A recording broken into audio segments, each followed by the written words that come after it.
nakaraan, ito po yung kalsada ng Barangay Road. Ayan. Napapansin nyo, may mga bahay na maganda na rito. Ayan. Dito po yung right of way papunta rin sa 5.6, 5.5 hectares. Yan po. Ayan. Yan po. Mula dito po sa kalsada papunta ron, siguro mga 100 meters. Ang layo dito sa kalsada. Doon po yan. Yan. Dulo. Makikita nyo yung dulo dun. Yan. Yan po ang pinakang ano. Hanggang doon pa po yan sa kabila. Yan. Yan po yung property hanggang sa kabila pa dyan. Tsaka yan. Hanggang doon. Saka po yan. Hanggang, wala man lang po kami nakita ritong bundok. Ito sa property na to. Sa 5.6 hectares. Ayan. Nakita nyo yan ha. Ang ganda. Ang ganda po nung nasa unahan na yan. Oh. Ayan. Tara, ayan, kaganda na nyug. Oh. Ayan, kasama po yan. Ayan. Ayan. Ang ganda po ng ano. Ayan. Ayun yung itlog ha. Ganda, kasama po yung likod na yan. Yan, may mga anahaw po. Pantay po ito. 100% flat. Wala po kayong hahanapin ditong lubak. Bundok. Gandang ganda. Ganda eh.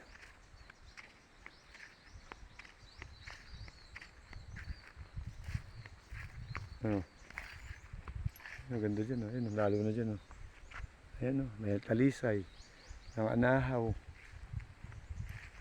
100% flat po ito. Sa dami po ng niyog, hindi ka po lugi. 100% po flat, tapos 100 meters po ang layo nito sa kalsada. Pero may right of way po na ibibigay ang nasa harapan. Da! Mayan po yung babae na yan, naglalakad na yan. Pusang gala talaga, mayroon pang ganun-ganun na. Yan, tingnan nyo po maglakad oh. Patay na naman tayo nito. Wala. Huwag lang ganyan lakad. Ayusin mo. Yan, lakad lalaki. Yan, ayos na yan. Tama na. Dito na ako bibidyo. Yan o. Ang ganda. Sa nyug na nga lang po. Kitang-kita nyo nang namumunga o. Yan o. Ang ganda. Oh. Tapos yung plus tatlan pa. Pwedeng gawin subdivision. Na po. Ayun. Anyog dito. Ay, ang ganda na nyug. Ganda ng mga bunga. Oh.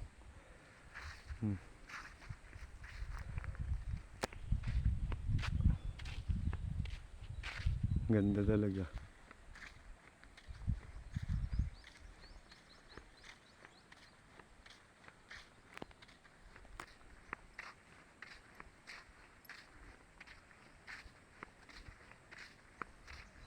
Yan. Pwede po dyan maglagay ng pispan. Yan, yan. Oh. Ayan lang po yung ilog. Ayan, sa part na yan. Ayan. Sa dami po ng niyog. Tangkad pa.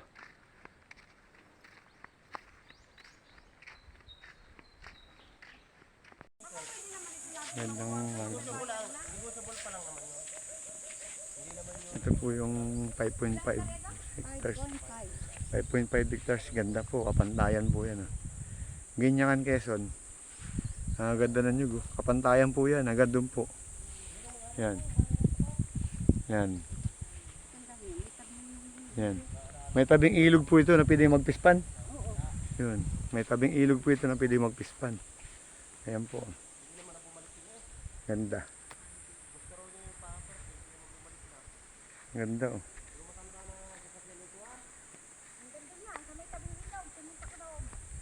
Tingnan sa may ilog.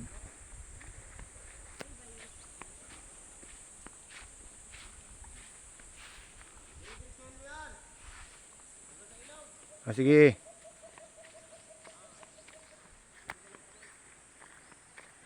Ayan po ha. Ang daming nyug. Gaganda pati na nyug. Ganda pati ng bunga oh. Ayan. Nyug lang po talaga. Pero tabi daw po ito ng ilog. Pupuntahan natin yung ilog para Pwede daw po doon magpispan.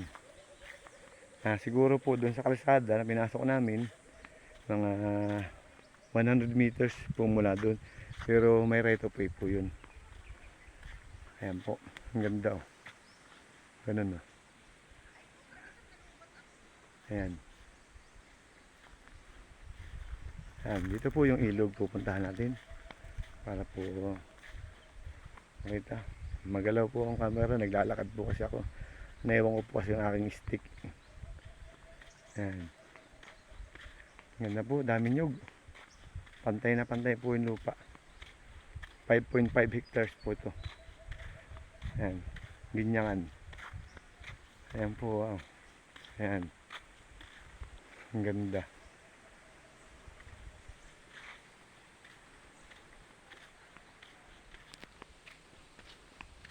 Puntahan lang po natin yung ilog para makita nyo. Pasensya na po sa mga nagko-comment magalaw yung camera ko. Pasensya na po kayo. Magalaw po ang camera. Yan. Kasi may magko-comment na naman dyan na wala po ditong NPA, wala po ditong Cobra, wala po ditong magulong camera. Wala po nun dito. Yan, ang ganda po.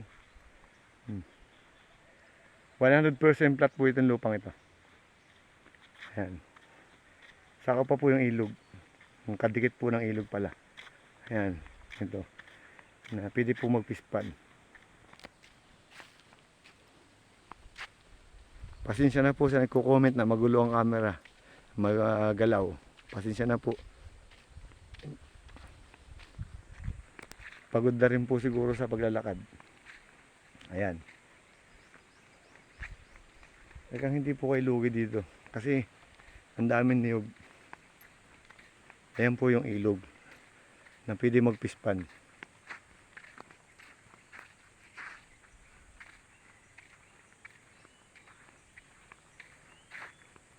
Ayan yung ilog. Ayan.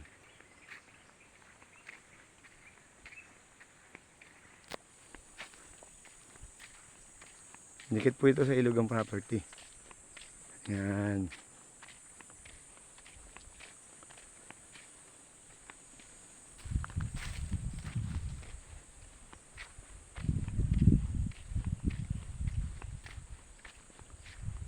Yan po mga kasama po yan dyan. Kasama po yan hanggang dun. Saka po dito. Ayan. Tapos ito po yung ilog. Ayan. Ganda po. Ay pusa. Ganda. Pwede po dito magpispan. Ayan. Lawak po. May mga bangka nga po. Ayan. Kasama po yan. Dikit po yan. Ayan. Ganun. Maganon po yung property. Maganon. Dami po ng niyog. Gandang ganda. Ayan. Yan po yung ilog. Ayan. Lawak po. Ganda po. Pwede po ito magpispan dito. Sabi po ni Kagawad yan. At dito. Mukha dyan po. Pwede na kayo magpispan dito. Ayan. Gandang ganda po.